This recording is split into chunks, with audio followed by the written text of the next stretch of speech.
B. I'm gonna start, okay. Good evening, everyone. Today is November 12th, 2024, and it's 7:00 p.m. My name is Jennifer Grace. I'm a public utility law judge with the Maryland Public Service Commission. And I'm holding this hearing jointly today with Carroll County Commissioner, the Honorable Joseph Bigliotti. I guess we can start off, Mr. Bigliotti, if you have any words. Thank you very much, Your Honor. As Judge Grace noted, my name is Joe Vigliotti. I'm the Vice President of the Board of Carroll County Commissioners representing District 1. I am incredibly grateful for the opportunity to serve as a co-host for this hearing, given how important and how central agriculture is to Carroll County, and how projects like the one proposed for 482 and Cape Horn Road will affect the future of the county. I know that this is an incredibly timely and important issue, and so public hearings like these are critical in ensuring that citizens have a voice in the determination of those issues and that all interested parties can offer their perspectives on those positions. So thank you to everybody for attending this evening and giving up part of your time in order to do so. Thank you, Your Honor. Thank you. So this is the first of two public hearings that will be heard on the proposed project.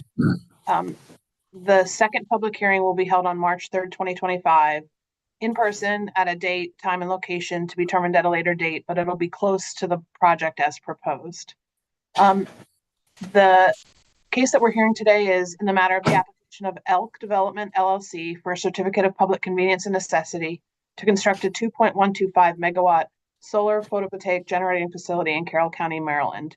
The facility is proposed to be constructed at the intersection of Cape Horn Road and Hampstead Mexico Road in Hampstead.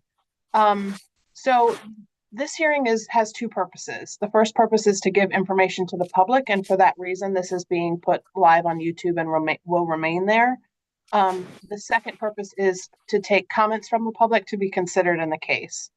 Only one member of the public has signed up to make comments today, so there is further opportunity for folks to make comments. They can do it at the second public hearing, which will be the week of March 3rd, or they can do so in writing. If you want to make public comment in writing, it must be received by the Commission by March 14th, 2025.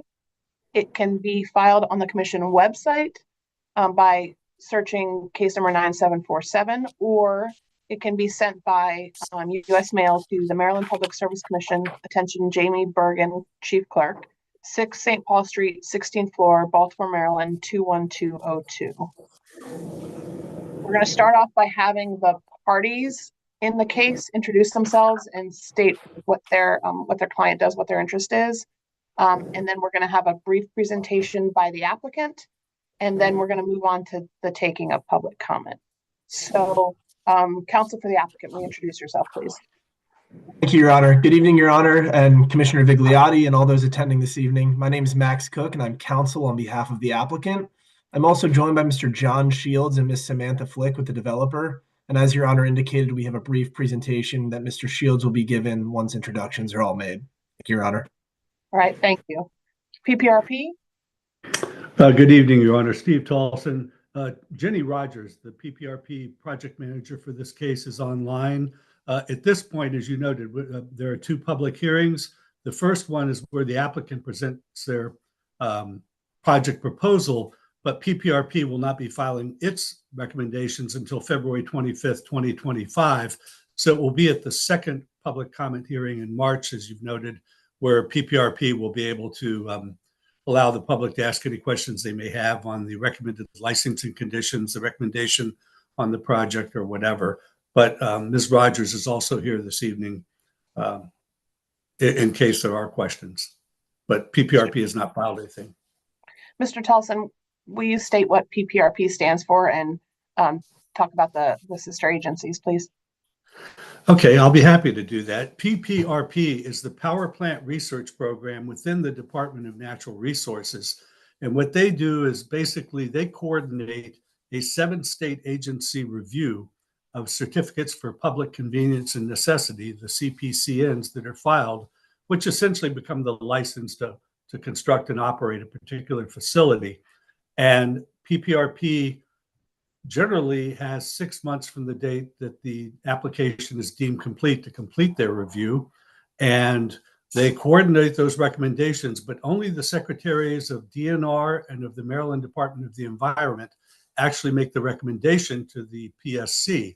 The Public Service Commission has the final authority as to whether or not to award a CPCN or not, and if they do, whether to adopt the recommended licensing conditions that PPRP and other parties may submit. And so Ms. Rogers, Jenny Rogers, who's here tonight, is one of the project managers within PPRP, and this particular project falls within her purview, and she will be the one who will coordinate with their integrators or contractors, as it can be called, to draft the licensing protections, which are meant to protect public health, safety, the environment, and they take into consideration socio and economic factors, transportation issues, a variety of state-centric issues. And so it is the intent of, I think, the law that when PPRP conducts its review, it takes the comments like we might hear tonight or at the in-person hearing into consideration and making that recommendation. Thank you, Mr. Tolson. Office of People's Counsel? Good evening, Your Honor. Brock Miller on behalf of the Maryland Office of People's Counsel. The Maryland Office of People's Counsel represents the interests of Maryland's residential ratepayers in proceedings before the Public Service Commission. And so in this proceeding, we will review the record and the filings of the parties to see if there's any impact to the interests of Maryland's residential ratepayers as a class. And we're here tonight to hear any comments from the public, to take those comments into consideration as well. Thank you.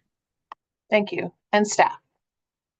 Good evening, Judge Grace and Commissioner Vigliotti and parties. My name is Ruthie Herman, and myself and Ken Albert are representing the engineering division of the technical staff in this matter. We are attorneys in what's called the Staff Counsel Division of the Maryland Public Service Commission, and we are grateful for this opportunity. The engineering division is in the process of carefully reviewing the application and will file its formal written testimony on February 25th, 2025, pursuant to the order issued on October 2nd, 2024 by Law Judge Jennifer Grace. And thank you. Thank you. We'll turn now to the applicant to give a brief overview of the project as proposed. Sure. Good evening. Thank you. Let's share my screen here. Mr. Shields, I'm going to ask you to speak up just a little bit because your audio is coming in a little low, please. Sure, that should be much better, much clearer, I hope. Yes. Host disabled participant screen sharing. Is that something you could adjust? Oh, yeah. Hang on just one moment. Sure.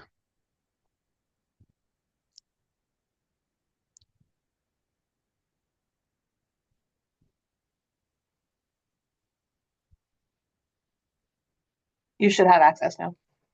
Okay, super. Thank you.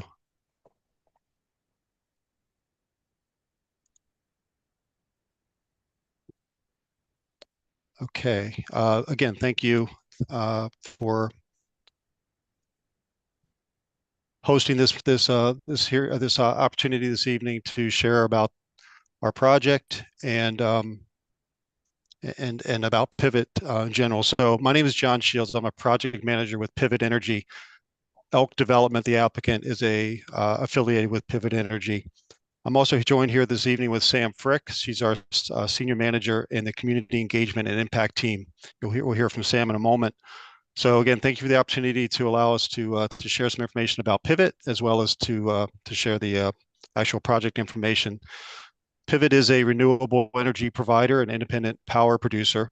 We develop, finance, build, own, manage, and operate solar energy storage projects. Pivot is a U.S.-based certified B Corporation with an office in Elkridge, Maryland. We follow a corporate strategy aimed at providing a positive impact on society as measured by environmental stewardship, social leadership, and responsible governance factors. We service a full range of installation types. We offer comprehensive capabilities and combine those with financial backing to complete highly complex solar projects of multiple sizes. Sam? Unique amongst our peers, Pivot invests in every community where we operate. We've invested $2 million to local community organizations across our portfolio and have pledged and donated about $300,000 to directly benefit Maryland residents. Pivot is committed to agricultural preservation using a 100% dual-use portfolio, which combines solar and agriculture. Next slide, please. We have pledged community investments to Maryland Food Bank earmarked to Carroll County and the 4-H Club of Carroll County for STEM education in agriculture. This project will combine solar and agricultural practices, provide energy bill savings to subscribers, provide new revenue sources for the landowner and our vegetation management partners, and tax revenue to the locality without a draw on resources. Next slide, please. Pivot is committed to thoughtful community outreach. Letters with project information were sent to 16 close neighbors of the project on November 4th, 2024. Included was John Shields' contact information, inviting a one-on-one discussion about how we can make the project palatable to neighbors. We stated we are working with professional landscape architects to blend the project into the natural landscape.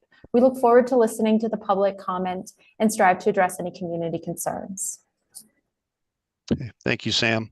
So turning our attention from Pivot to more specific to the project this evening. This slide is showing location of the project relative to the Carroll County in general. We're located along the west side of the county, just east of Westminster. So we're along the east side of the county, east of Westminster. This slide is a project overlaid across an aerial photo, and this project will be commissioned under the Maryland Community Solar Energy Generating System Program, or CSEGS. As a CSEGS project, the power produced by the site will be introduced to the Baltimore Gas and Electric existing distribution system at the intersection of Cape Horn and Hampstead, Mexico roads. Users in the BGE service territory will then have the opportunity, upon construction and completion, to subscribe to this clean energy option and enjoy a discount to their utility bill. At least 40% of the project's output will be allocated to low or moderate income subscribers. Some site specifics: we have a 35.4 acre parcel. We are developing 16.25 acres, and ultimately there'll be approximately 11.7 acres fenced in to comprise the project array. Our team is made up of the project owners, Lori and Andrew Bernard. We, as Pivot Energy / Elk Development, are the developers. Outside counsel, Gordon Feinblatt. We have Maxwell Cook here this evening. Also working with H&B Solutions, Daft, McCune, and Walker is our engineers out of their Frederick office, and ECS Mid-Atlantic LLC is heading up our environmental due diligence. Final slide here this evening. What we're looking at here is a site plan with the landscape buffer locations highlighted in green. And a couple of design elements I'd like to point out: the landscape buffering that's proposed along all right-of-way frontage and along the common property line of adjacent residential properties, again highlighted here in green. The bulk area requirements, including setbacks, panel heights, and landscape buffering, were designed in compliance with the previously adopted, yet more recently rescinded, county code section as it applies to solar energy generating systems. We propose to complete a decommissioning plan and will provide adequate financial surety to be certain that the property is restored to its current condition at the end of the useful life of the project. We propose a pollinator habitat and native seed mixes to be employed across the entire project. We will work with local farmers to incorporate sheep grazing as an alternative to mechanical mowing in order to satisfy our vegetative management requirements. And then finally, we are exploring opportunities for planting and harvesting of food crops, as we have been able to successfully do for projects that we've previously developed. So that concludes our presentation for this evening. Thank you. All right, thank you. Members of the public who want more information, want to see the actual initial application, can do so at the Carroll County Department of Land and Resource Management, located at 225 North Center Street in Westminster, 21157. You can also go on the commission website, psc.state.md.us, and there's a little green rectangle on the left-hand side, and you click on that, and you can put in the case number for this case, which is 9747. And there you have access to the filings of all of the parties, and you will continue to see the parties' positions as they make further filings. So that concludes the portion of this hearing tonight where information is being given to the public. And now we're moving to the portion of the hearing where we're receiving information from the public. I first would like to turn to Annette Fleischel. Ms. Fleischel, do you have any comments?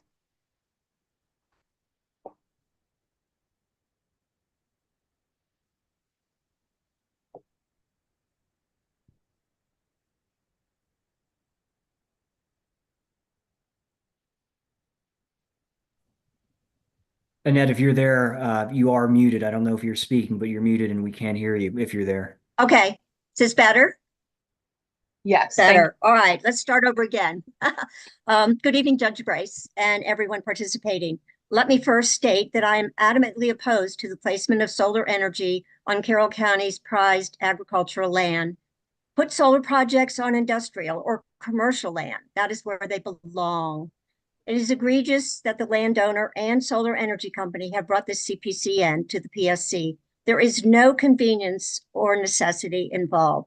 There is great inconvenience to the adjacent landowners in agricultural and residential neighborhoods to have an industrial project in their backyard, across the street or next door. It violates the right to a comfortable environment, a quiet country life, and the reason why they chose to live here in Carroll County. There is no necessity to plant a solar facility on our valuable agricultural land. It will grow nothing but thousands of solar panels, inverters that sound like a hive of hungry bees, and a high fence for the deer to run into as they navigate our neighborhood. You can never hide the ugliness of a solar farm that grows nothing and nurtures nothing. It is an eyesore. It will destroy our ag land for future generations. It will damage our well water. Being adjacent to, across from, or even near a solar facility will cause a drastic drop in property value. Farmland is cheap for solar use. Industrial and commercial property costs much more. The main reason why energy companies want it. The land is flat, devoid of trees. Easy pickings for an energy company. As of August this year, the PSC had approved 84 of 84 CPCNs for solar energy systems in Maryland. The current number that I have received is 98 of 100 approved. That's a growth factor of 14 solar projects in a span of 3 months. This growth is outrageous and cannot be sustained. It does not work in our county's best interest. Carroll County now has 8 solar projects proceeding through the PSC requirements. Residents of Carroll County spoke clearly and loudly. For over 2 years, we have fought against solar in our ag land. It was unanimous across all our communities. Carroll County does not want solar on our ag land and in our neighborhoods. We will never stop fighting. Do you want a solar system next door to your house, across the street, even in your neighborhood? I think not. Do you know that agriculture in Carroll County is the #1 industry? It is also Maryland's largest commercial industry, which employs about 350,000 people and contributes $8.25 billion annually to the state's economy. Ag land covers 2 million acres in Maryland. You would think that the PSC would want to support that industry. You would think that the PSC would want to support the farmers who are responsible for these numbers. Apparently not. Are you willing to risk losing this valuable industry by creating solar projects on our ag land? Community solar will effectively chip away our Carroll County ag land 20 acres at a time. It will destroy what is left of our agricultural heritage. Permitting solar on ag land will hurt our families, the farmers, and their livelihood. Solar has been proven to damage and destroy good farmland for future generations. The residents of Carroll County will not exchange valuable farmland for solar energy. When the billions of dollars in subsidies provided by the government's Green New Deal dries up, the solar companies will disappear. You just watch. January 21st will be here before you know it. Just because Maryland Senate Bill 613 and House Bill 908 allow community solar, it does not mean you can use it or should use it in Carroll County. Carroll County Code prohibits it. The Maryland Public Service Commission does not have and should not have the right to supersede Carroll County law. Thank you for listening. Thank you, Ms. Fleischel. Just give me one moment. Sure.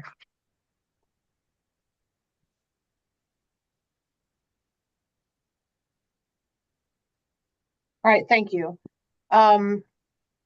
Occasionally folks share passwords and codes to get into Zoom meetings, so I wanted to see if there's anyone else that has any comments, public comments to give tonight.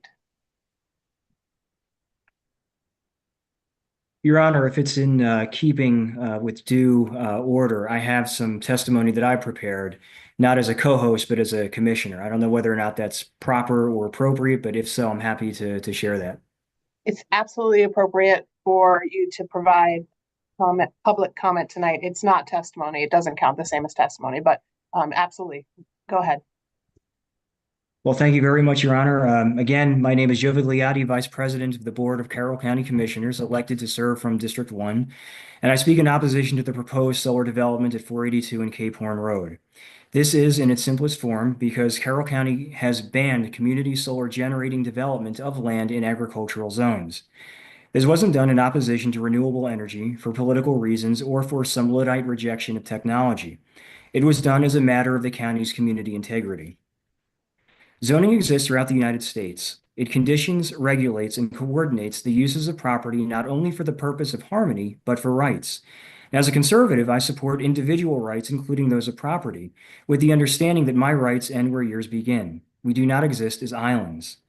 Zoning, when done properly, accounts for a balance of rights and uses, which are reflected in a community's viability and respect for the individual, grounded in local control, which provides for reasonable expectations about direction and development, and affords individual members of that community the privilege to suggest, support, or oppose changes. What begins and grows organically, what forms a local community, is reflected in the laws that come to protect and govern that community, what we otherwise call home. This occurs through local community governance, not decisions made on behalf of or and in contravention to that community, such as now is being promulgated. Our county historically was and remains to this day heavily rural. We have spent hundreds of millions of dollars preserving farmland over half a century, and across several generations, voters have consistently determined that they would preserve that character, that way of life, that culture, that practice, that identity, that home. And so we reasonably ask whether a new use is correct for an existing zoning category. Conceivably, you could have a landfill in a residential neighborhood. Conceivably, you could put marijuana dispensaries next to a school. Conceivably, you could put an adult video store beside a church. But just because something goes doesn't mean it fits. Between the people and the place and between their interactions and uses of the landscape, harmony, integrity, and rights must all be clear and secured. A solar development, when properly sited, situated, screened, and administered, is fitting and may comport itself to the place in which it is constructed. The project at 482 and Cape Horn Road does not do so. An industrial solar development will not reflect the intent, nature, or purpose of the agricultural zone, its historical roots, or its current practice. It will undermine the use of the best possible soil qualified for agriculture and will be in direct conflict with accepted uses of the agricultural zone. Like the intersection of 482 and Cape Horn Road, near which this solar development is intended, the case itself is a kind of crossroads between competing interests. The community and a corporation, the county and the state, local zoning and state mandates, agriculture and industry. The development will not be in harmony either with the land or those people settled in it, and the local way of life which has been deliberately protected. Just because something goes doesn't mean it fits. Solar has a place, but it is not here, not least of which because the county, as a community, as home, through the appropriate processes, has not consented to it.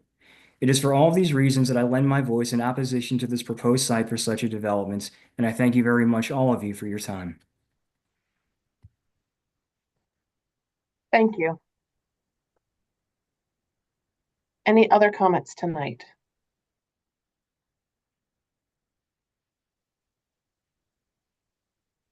All right. This concludes the evening public comment hearing. Again, there will be a second public comment hearing in person near the proposed site, and written public comments can be received. I thank you everyone for your time tonight, and we can go off the record. Thank you, Your Honor. Thank you.